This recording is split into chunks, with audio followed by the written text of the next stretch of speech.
On today's ChurchTechCast.com Q&A show, like a boxcaster, but not, 720p streaming, and making worship videos.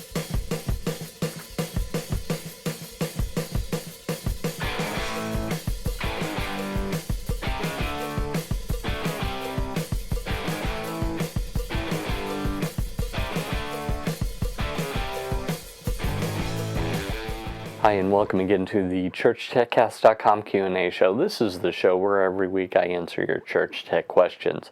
My name is Paul Allen Clifford. Our first question comes from Baptist Church in Warren on YouTube, and they ask, is there something similar to a boxcaster that will live stream to YouTube? Yep, absolutely. There's actually two that are in the same price range. One is the Church Streamer by churchstreaming.tv. I've got one over here that I'm going to be reviewing here real soon. So that's one possibility. Now, it's designed for their service, churchstreaming.tv, but it doesn't have to be used for it.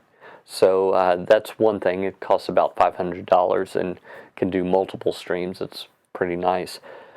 The kind of generic one that's not in any way affiliated with any service, and in fact I think there's probably a preset for YouTube, is the Video by Teredek.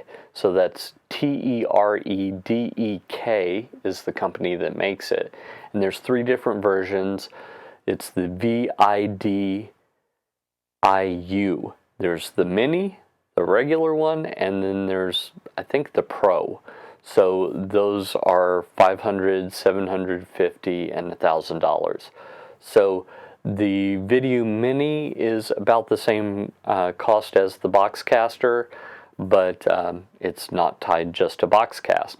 The Church Streamer, about $500, same cost as the boxcaster, but not tied to churchstreaming.tv. So I'd recommend one of those two. The boxcaster, by the way, is really easy to use, but you got to use it with Boxcast. So if you're trying to use it with YouTube, not so much worky. By the way, just be careful with YouTube. I love them. I use them myself, but they are incentivized to err on the side of pulling down copyrighted content, and they don't have great customer service.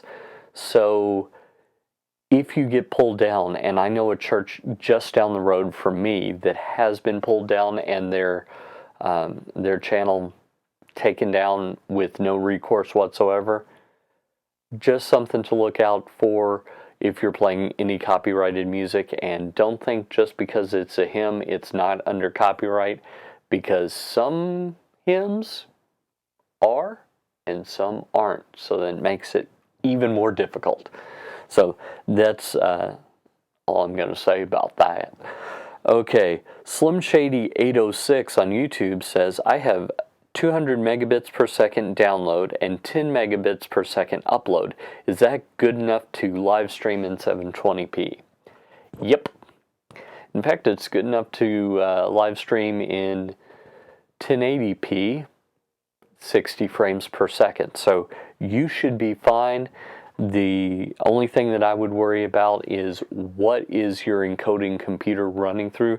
I know that this particular person is actually playing games at the same time. There's a whole movement of people that live stream their gameplay. So I hear a lot from people that say, but I've got a great computer, and you're taxing it like crazy with your game and encoding. You may run into problems. Just saying. So that's the thing that I would worry about in your situation. Finally, Marty, I'm going to mess up this name. It's Dziuk. Dziuk? I'm going to say Dziuk, just because it sounds fun to say. Dziuk. Marty Dziuk on YouTube asks me, we are trying to create worship videos for songs we can't find YouTube videos with. words. Need some more punctuation here. We're trying to create worship videos for songs we can't find YouTube videos with words so we can play in MP4 format via iTunes in a different room. So we need to capture both audio and video. Okay. If you're capturing audio and video on a computer, you can do that with QuickTime 10. You can do that with Open Broadcaster and a few other pieces of software. What I use myself is Camtasia, but ScreenFlow is another good software product that does it. Probably a little bit more than you need, but that would do it. I think in your situation, what I would do if I was creating, I would create the video in ProPresenter or some sort of worship software, and maybe have a moving background and, do your words that way and then capture that. That's probably what you're thinking. That's a good way to do it. So that should be able to get your videos, and then once you've captured them, you should be able to turn them into MP4s pretty simply. So there's some software that I use fairly regularly called MPEG Stream Clip, free. So you could use that. You could also use Handbrake, and that would do it as well. Compressor, if you've got Compressor, there's software in the Adobe Creative Cloud that does it as well, etc. Your options are pretty limitless. Well, I hope that answered one of your questions, and if it did, yay! If not, well, just ask your question, no problem. Just leave it below the video. If you're listening to the audio podcast or you're subscribed to the video podcast, just head over to trinitydigitalmedia.com and leave it under one of those shows. Really doesn't matter which one, I'll get it no matter what, since I'm the one that moderates all those comments, so just do that.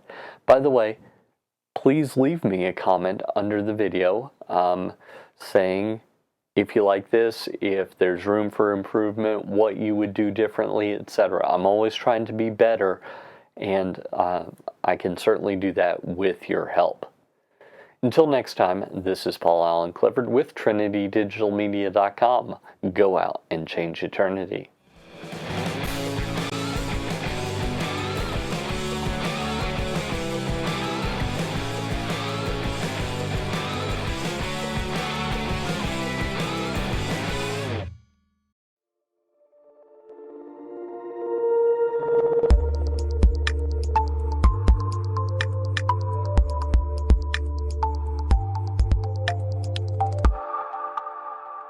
On today's take two. On today's ChurchTechCast.com Q&A show, take three.